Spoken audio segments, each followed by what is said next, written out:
Alright, so the four parts for phonation are adduction, laryngeal, longitudinal tension, medial compression, and phonatory threshold.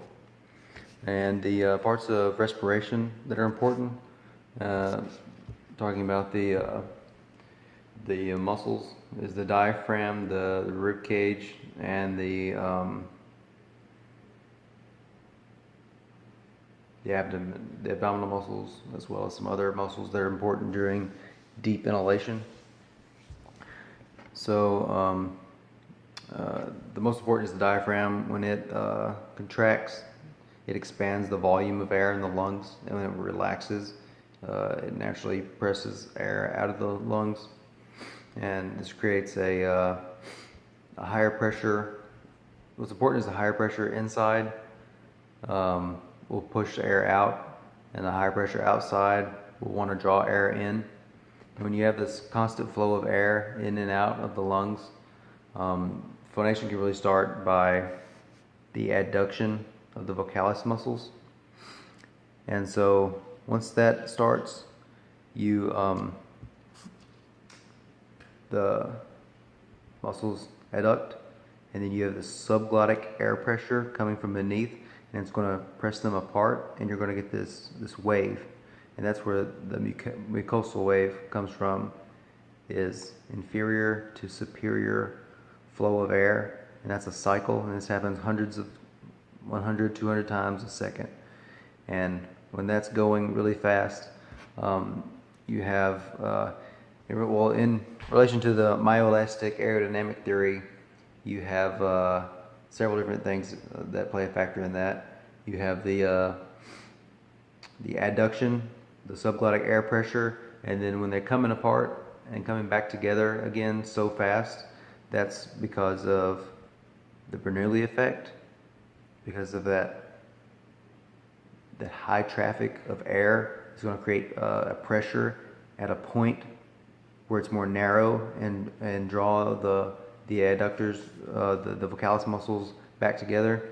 And it's also because of the elasticity of those vocalis muscles. And then you have the abductors that pull apart and the adductors that come together. So that theory is about like 3 different levels of the reasoning that you can get this super fast mucosal wave going, and it can happen so many times a second. So let's talk about the anatomy some. Up top, it's the hyoid bone, and you have a lot of muscles that connect off of it, and it's like the base of the tongue. There's the epiglottis.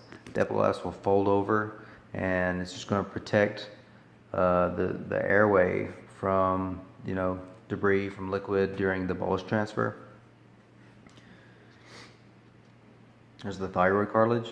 It's the Adam's apple, and protects the airway here. There's a cricoid cartilage. It's a complete ring, and it's the top of the trachea. The trachea begins right beneath it, and you have all these processes coming off of it, and you also have the arytenoid cartilages. The arytenoid cartilage, very important. They're going to rock. They adduct, they abduct, they go back and forth and control tension on the vocalis muscles. On top of them, the corniculate cartilages. They're just extensions here for the arytenoids. On top of this, this is the epiglottis. Then this would be the areoepiglottis fold. And I kind of made an extension here to show you. And also on here are the cuneiform cartilages, and they are perhaps pointless. This is the thyrohyoid membrane right here. Here, from the cricoid to the first tracheal ring would be the cricotracheal membrane. So that's what it would be right in here. Here is the cricothyroid membrane. This is the first tracheal ring. It's It's important because all of these rings are important because they give the trachea structure. This right here is the superior laryngeal nerve, right here.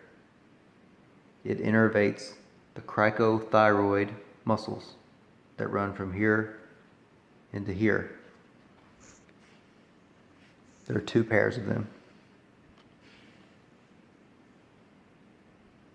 Everything else is innervated by the recurrent laryngeal nerve. These muscles that are innervated by this, and the only pair of abductors are the posterior cricoarytenoids.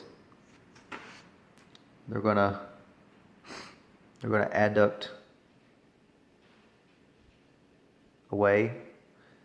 The lateral cricoarytenoids are going to do the opposite. They're going to abduct, bring together. These right here, inner arytenoid muscles, traverse and oblique. They are adductors. They bring together. In here are the actual vocal folds. Thyroarytenoid vocalis, thyroarytenoid muscularis. They are adductors. And here are those 2 pairs of the cricothyroid muscles that I was talking about. Connecting from the cricoid to the arytenoids, the cricoarytenoid joint. From the thyroid cartilage to the arytenoid cartilage is the cricothyroid joint. And here's a decent view of all this.